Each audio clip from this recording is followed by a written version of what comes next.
Kevin. All right, good afternoon. We'll call the meeting to order at 3:14. In the interest of time, we'll dispense of item A, the Pledge of Allegiance. Please don't judge me, but we can go on then to the consent agenda. Is there a motion to accept the consent agenda, which includes the agenda as well as the minutes of the July 8th regular meeting? I so move. Thank you, Mr. Nelson. Is there a second? I second. Thank you, Mr. Tillman. All those in favor, aye. Aye. Item B2 are citizens' comments. Are there any citizens to be heard?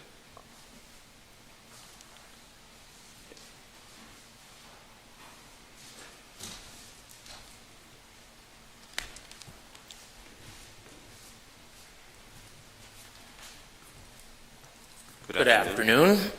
My name is Donald Crenshaw, and I just wanted to reiterate our position for the city of Erie as a builder-developer. We had a so-called meeting today. Mr. Snipper, myself, our attorneys, counsel, and we're still moving down the road. But one of the things I would like for the redevelopment to look really hard at is the fact that I think our missions are all the same, and that is to rehabilitate houses and keep them on the tax rolls. We have some different methods and rules we have to sort of try to follow to make that happen. But I just wanted to come before the board and everyone again today to say that it truthfully costs the redevelopment today and me more money that should be being put into the houses. When we have attorneys in there and doing, the quicker we, being the redevelopment authority, Aaron and myself can come to agreements, the less it costs the taxpayers or me. I think we have the same goal, and that is to have houses rehabilitated and people living in them. We received funding again from the state, as I stated before. We're about to start on a 26-unit housing project for low to mod income people.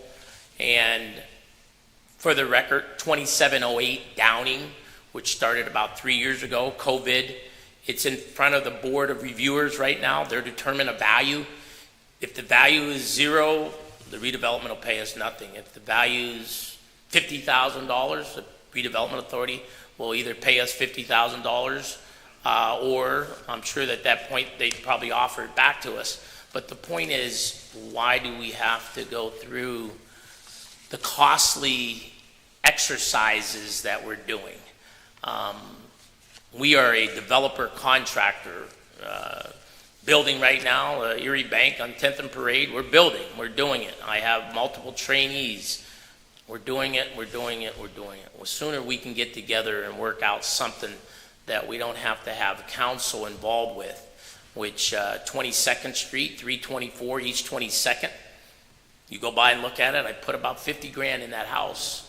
There's no reason we should have council having to represent either one of us when our goal is to renovate the house. And I stepped forward last October, new windows, new doors, new siding, to make sure my actions spoke louder than my words. Why we were still in court and having attorneys try to work stuff out, when I showed you what I would do. I fixed the house up. It's not done because of stop work order. When a stop work order goes on a house and I can't do any more, but we're renovating it, you know, for the record, this was placed by the city, but there was legal permits gotten, electrical permit by a licensed electrical contractor. It's right here. I see Aaron shaking his head, so the rest of you can look at it. This is a permit issued for the city. The plumbing permit was issued. All the permits of record are on the record that we paid for permits, the electrician, to have this work done. Now, again, not to get into a lot of argument and Aaron's shaking his head, let's look at the records. Let's call a meeting, bring it in. Attorneys are being paid. I'm paying, you're paying. But the question is our objective to create affordable housing for low to mod income people? Mr. Scalise, your family's been doing this for decades. You know what has been done, what needs to be done. I and you have talked years past, and we've tried to do it even together. Why are we spending the taxpayers' money to continue legal issues when at the end of the day, houses that I've addressed, we just sold one today. Matter of fact, your legal firm represents me in a closing. So we closed on a house. So at the end of the day, let's go about this in a different manner. Let's close the door, maybe go in a room and say nobody goes out until there's a resolution. But we've fixed up, we're continuing to fix up, we're gonna add some more.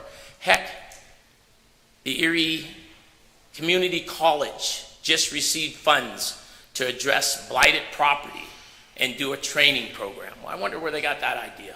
We've been doing it for about 6 years now, and we're taking properties, which I'm fighting them to keep them off the blight, or are requesting funds to get the funds, which takes sometimes agencies 2 to 3 years to get us the funds, but we get them, and then after we get them, we do fix up the houses. So I'm here today to ask the board and everybody to let's stop the legal issues. Let's sit down.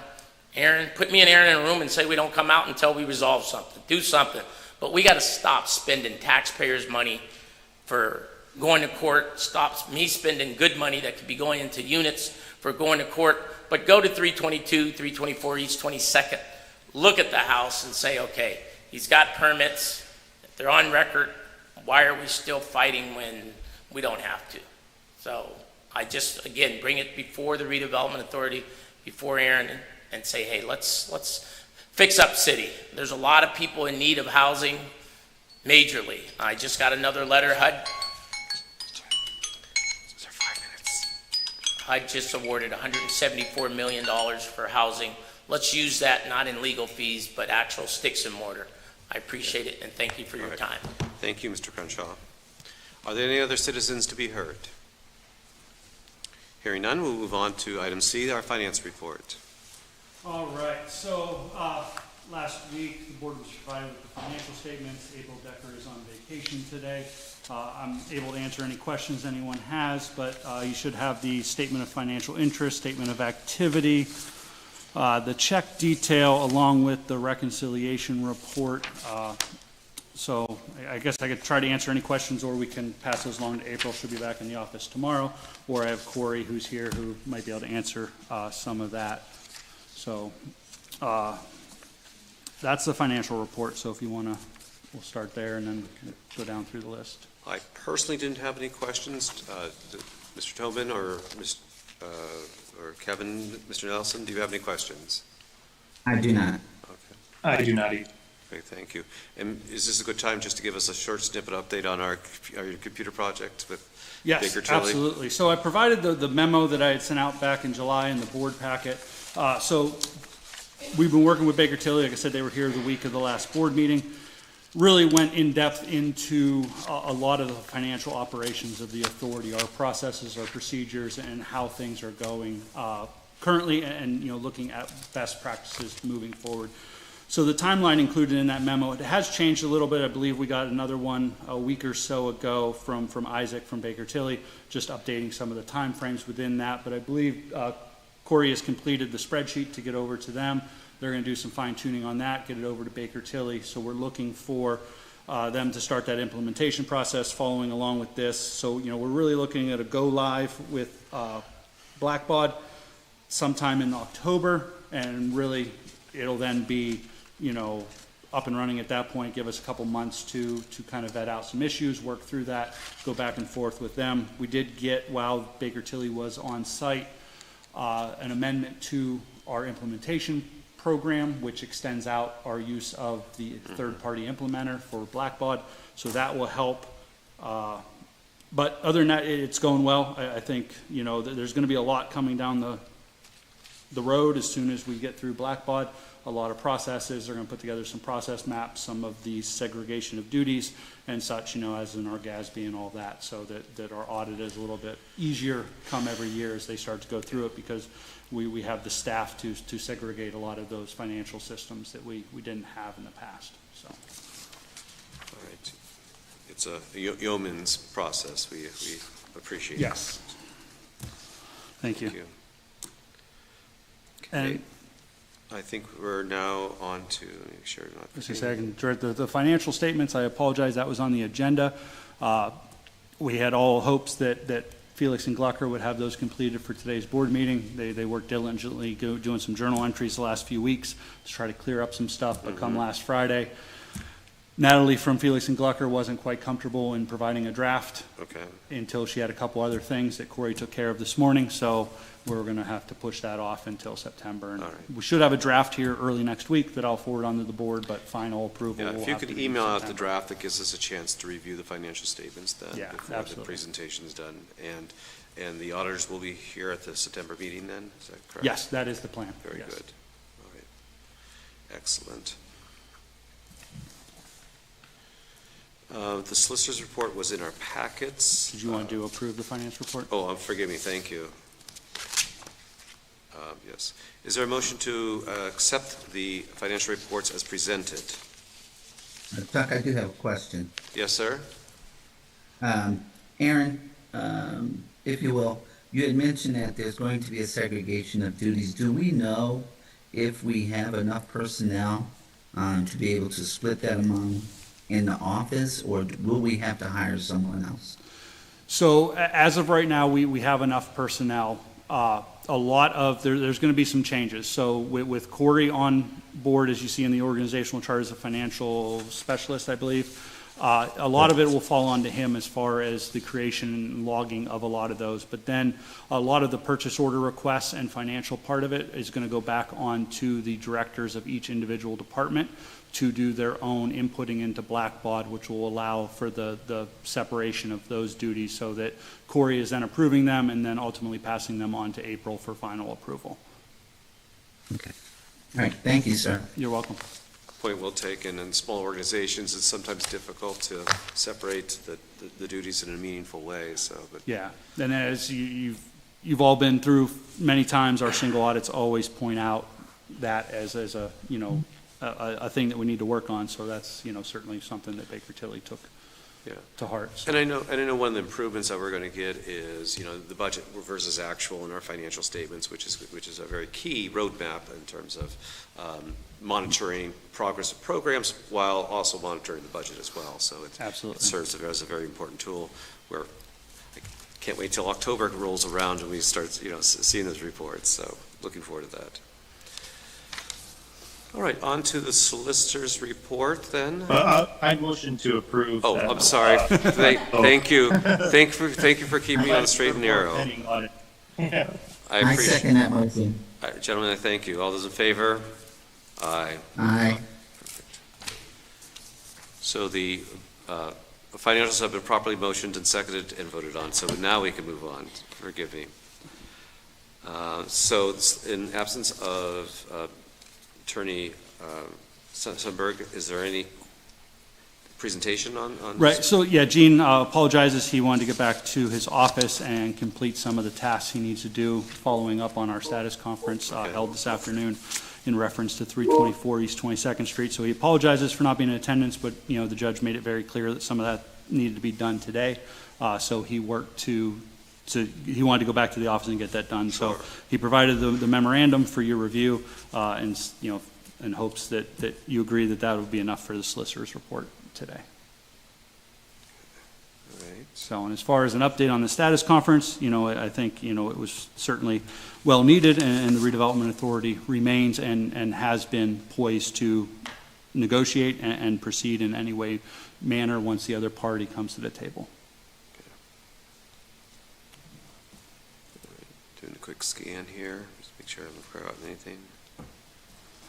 We do, there is, as you see on this list, on Gene's report, a lot of properties. We have, I think Friday is a full slate of hearings over in the court for a couple properties, and then some other ones that we're working through some relinquishment agreements on currently, specifically the ones on Third and Sass. Hopefully we'll have those. We have the funds in escrow have already been committed to their attorney's office, and we hope to have the agreements on both properties in hand here before the end of August.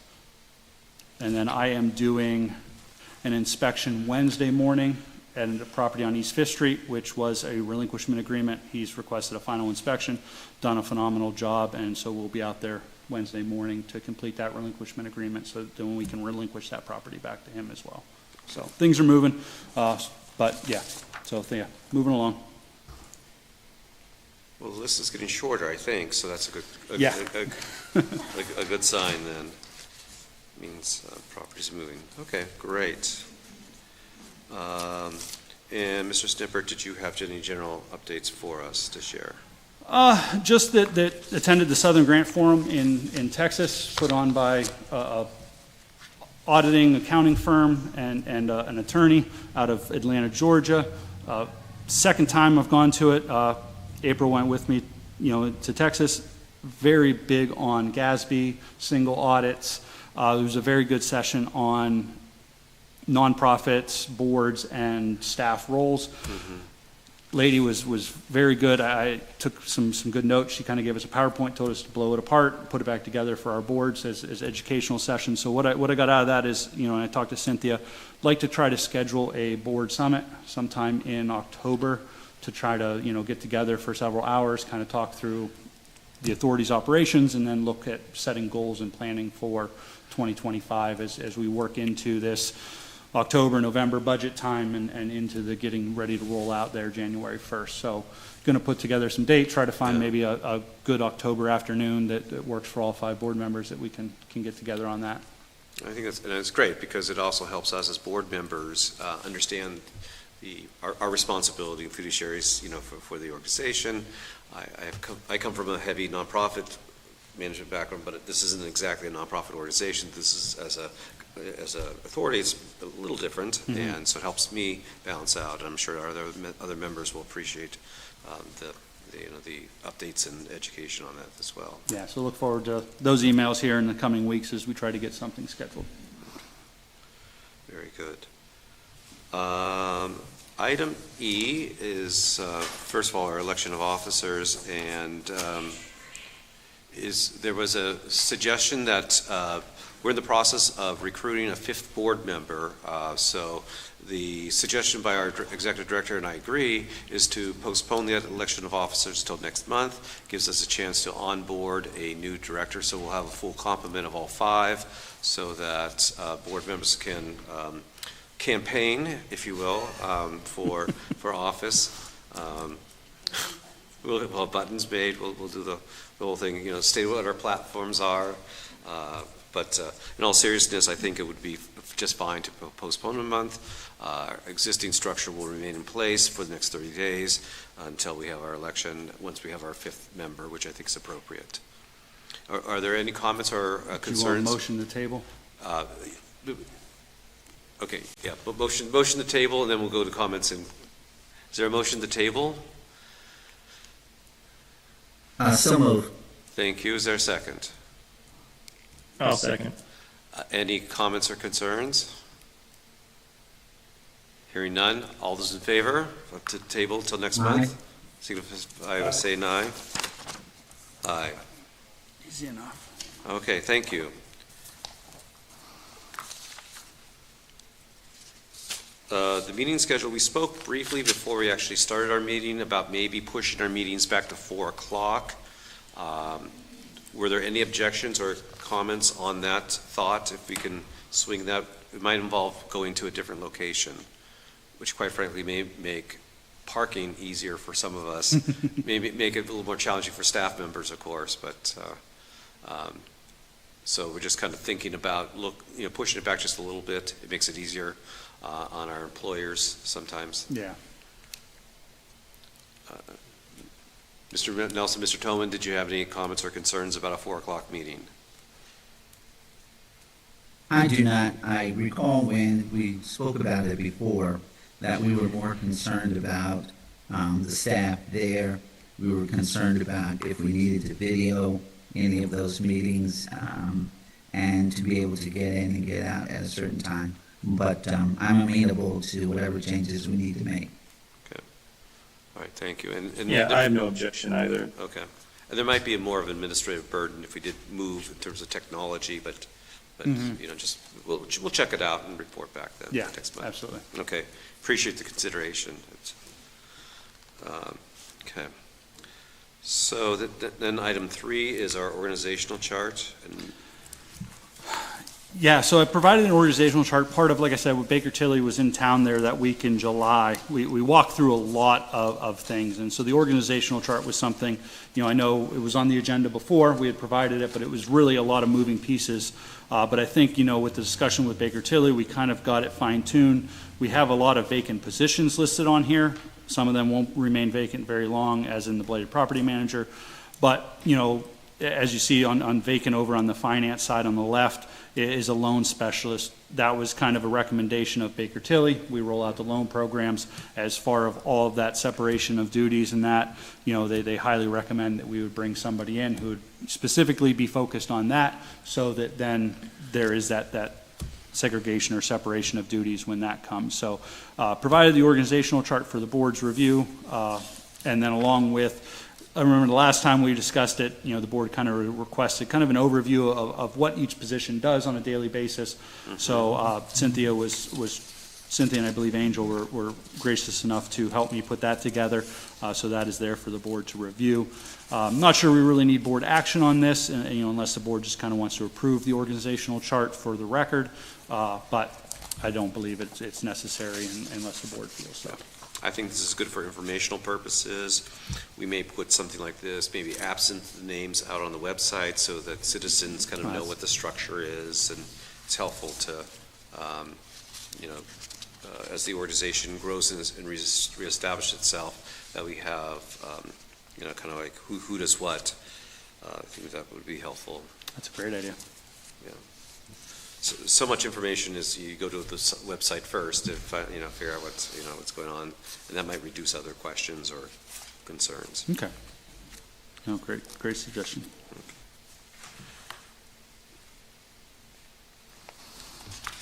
Okay. All right. You want me to move on, Chuck? Yes, please. All right. So the next is just back in January, I had provided kind of a goal summary for 2024. Just wanted to provide an update to the board. I won't go through with two members on Zoom. I won't go through. It's there for your review. I'd say we're on track to at least successfully complete the goals that were identified back in January. I know last month I had talked about the LHRD grant.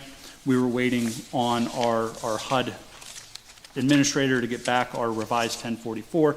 That came through the day after the board meeting, so we are extended out until July 3rd, 2025. I had 110 units, so that's all in place and moving forward, along with the Healthy Homes programs are all moving forward as well. But that is there. If there's certainly any questions, I'd be glad to answer them.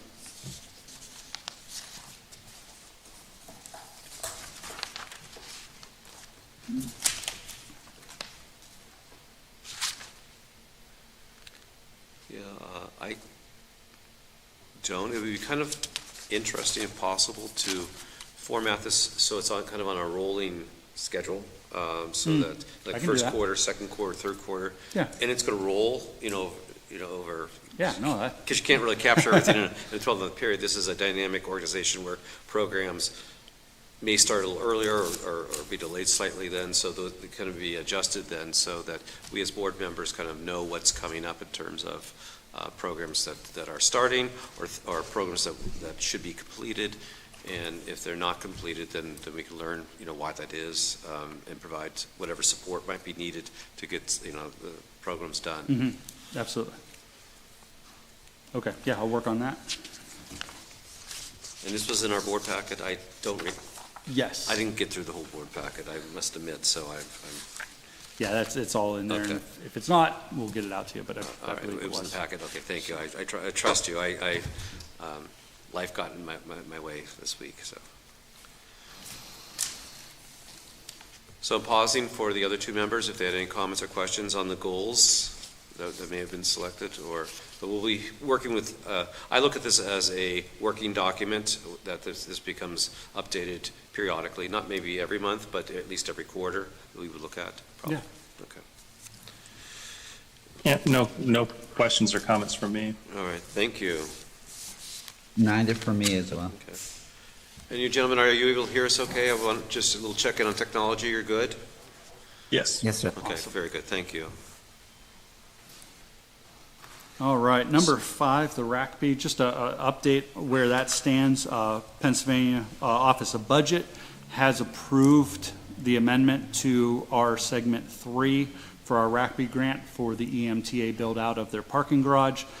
So currently it stands at RACB assistance funds of $2,095 or $2,095,412, which will close out our RACB grant. And then that is matched with $3,194,648 in other funding. That was provided in your board packet, but it's really some unrestricted funds from EMTA along with a DOT grant and a Federal Transportation Administration CARES Act grant. So I believe that project has been bid out and is commencing construction currently. So Yeah, moving forward and look forward to its completion. I saw some media posts presented by EMTA, I think, on this project then, so I was just making sure this was part Yeah, of it. yeah, this is part of it. This is part of the So, puzzle yeah, then. the authorities involved, they've been working with Tom Hardy from Altair Consulting. So he's been instrumental in getting this revised with OB and allowing us to hopefully finally close out that Union Square RACB grant. And that's for their parking garage. Does this also include, maybe this is a topic for another meeting, but was there not some retail space that was included in that? So segment 3 originally was to supplement and assist with the construction of the parking garage. Okay. However, due to some legal issues in regards to the general contractor on that construction, that segment wasn't able to be completed. So in working with OB, it was found to be in the best interest of the grant and EMTA that we structure the reconfiguration of segment 3 into the entire build out of the retail space underneath the parking garage. Okay. So that's what we did. We took the RACB money out of the actual parking garage and it is now into the build out of the retail space. And was that, I know it's really the EMT's project, but is that going to be grocery or? I do not know. We do not know Yeah, that information. that was not disclosed and All right. it has zero bearing on. Okay, we're just happy The to, grant. we're just Yeah, we're happy just to happy provide to- the resources to get the Yes, project we're glad to built. assist with the project. Okay, understood. In case a citizen asks or whatever, I like to be able to Yeah. know things I need to know, so, okay, perfect. All right, housing program update then. Guess that's me. That is you. So, starting with Healthy Homes, I won't read you all the numbers, but as you can see, the vast majority of it is allocated. Like I think I said last month, I've got a little pause on putting more projects through, just waiting for a few more of those project costs to come in. But it looks right now, depending on the project costs, the average project cost staying what it is, we'll be able to do maybe 7 to 12 more to close that out. We've got 138 total that have been completed or are in progress right now. I also have a meeting scheduled for Aaron and I with the National Center for Healthy Housing, which actually I'm going to have to move because it was next week and I won't be here. But to discuss some other funding opportunities, they know that we are interested in keeping that program funded or getting it refunded in the future. So they're going to talk with us about, some opportunities possibly to pursue to maybe keep that going. LHRD, of course, the new grant app is the big one right there, but we are in the process of closing out the last one. We've got plenty of support for that, and I think I'm down to 12 units that we need to complete for benchmarks for the existing one. We do have that state-led grant money to fill any gap between closing out this one and hopefully being awarded the next one, so we shouldn't have any gaps in service there. And is the contractor pool looking good? Your supervisor class was, was So, We well had a attended. Supervisor class back in June, I almost said September, my gosh. It was very well attended. We had some new contractors in attendance that we're hoping that they are able to sit and pass their third-party exam with the state, and with the hopes they will come do work for us. But we did have 13 at that class, myself included, and I'm still waiting to take the test too. I also attended 2 weeks ago certifications for lead inspector and lead risk assessor, which I passed. So now I just have to take that state exam. Congratulations. Yes, thank you. Well, congratulate me after I pass all these state exams. It's quite a lot of study material. Yeah. Whole home repair keeps on rolling. Still, unfortunately, probably have more in Tier 3 areas, but Tier 2 has really picked up. We've gotten a lot of applicants through them and finally some completed applications, so we're getting those through. Where else? Keystone facade. We were working with Love Your Block on those. They're helping procure some candidates for that. It's a teeny one. It's just, like I said, just facade grant, just for a certain little area. We think we'll be able to get, 9 jobs through that. So we have gotten a few applicants that they procured for us. And last, this is a mini grant that I haven't talked about in a while, but the National Center for Healthy Housing, that's how I first came to be with them, was for a mini grant to do some things for in-home daycare facilities in the city. We do have an event finally scheduled for that. It's been delayed a few times due to some personnel turnover with the community college and some things there, so we've changed course. It's now going to be held at ECAT, and it will be every in-home daycare facility in the city is going to be invited to it. It'll be part of the events for National Lead Month in October. And what are the goals for this program?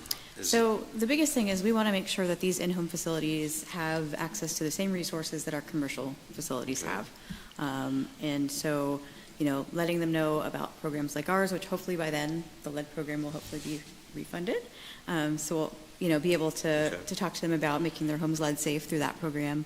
But also there will be some different health and safety speakers from the health department, from the fire department, things like that about, if there are other programs out there for them for, fire safety, for chemical safety, for, any sorts of things. We'll be providing them a number of resources to use within their units, safety gates, some smoke detectors if needed, fire extinguishers, things of that nature, to give them some resources to help them start with, but also helping link them to other resources so that they know where to go for what. Yeah. This daycare and childcare is so critically important for our economy. So, because it can keep people from their jobs or being productive and so on. So I'm glad that we're supporting that. And also we know from the total number of registered daycares in the city of Erie, which is in the 70s, the list is somewhat fluid, but over half of them are in-home. Okay. So, and I guess the ultimate goal would be, if this is successful, maybe eventually expanding it out into something we can offer into the county. Because we know Mill Creek has some of these sort of facilities. I know Union City has them, Corey has them. So ideally, that would be a program that I'd love to see grow into a dedicated thing at some point. Sure, because I see a lot of posting out in Edinburgh in terms of people looking for placement for their children so they can either go to school or to work. Yeah, and so, the whole point of this mini grant was really to launch these bigger sort of projects for the future and also to, a chance to celebrate these in-home providers that never get quite the recognition that commercial providers get, despite the fact that they fill a ginormous role in the workforce, so, yeah. That's really good to know. I'm really happy to learn that. Thank you. So other than that, it's lead and whole homes right now. That's what's keeping me busy, so. All right, very good. So on to the property activity report. Yeah, absolutely. Yes. Thanks, Holly. Property report, May through July 2024. Property acquisition, we had 4 acquisitions via deed in lieu of condemnation. So those are identified there. And then we have another 4 properties as far as disposition. 2 of those were revestment of title to, post condemnation action to give the property back to those property owners for taking care of their issues. So those 4 properties are listed there. And then the Blighted Property Review Committee, 11 additional properties in this time frame were declared blighted. We did rescind blight on 16 properties. Currently, the list sits at 269 active or properties with active blight designation. So that is the property report, and there is a resolution for adoption of the property report. Thank you. In our packets was the resolution, which simply notes that the report was delivered, and we are accepting it as presented. Is there a motion to accept the resolution as presented in our packets? So moved. Is there a second? I second. Thank you. All those in favor signify by saying aye. Aye. Aye. Thank you. Now we have the, probably the most important thing is our lead hazard reduction grant. right? Absolutely. So, as you're aware, this is our eighth application for lead hazard control funding on behalf of the authority. We're finishing up our just over $3 million grant here in short order. So we're looking for the board to give its blessing via resolution for us to submit an application for our next round of funding. Our anticipation is $5 million, 148 units, 144 units over 48 months. That was where my thing is. So that's what this resolution is for, and it will just be included into our board, or into our grant application to HUD here at the end of this week. So that is there. So, and I do want to take one moment to commend the staff for their diligent work on putting this grant application together.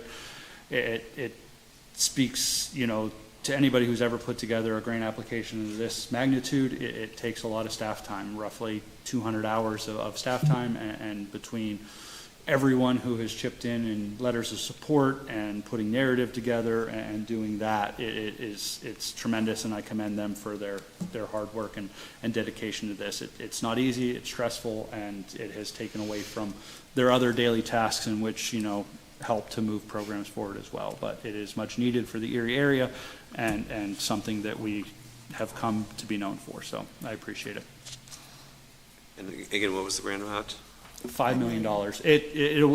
I didn't put an amount in there because that will be determined once we flush out the budget here in the next day. So it might come in like the other one's $3,011,044. So wherever the number comes into is what it'll be. So some new resources to the city then. Yes. To handle the situation then. Very good.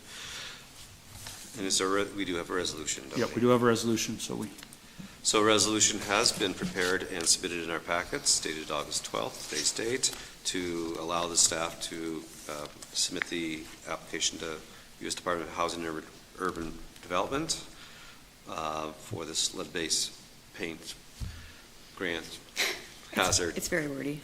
Indeed. Is there a motion to accept the resolution as presented? So moved. Is there a second? I second.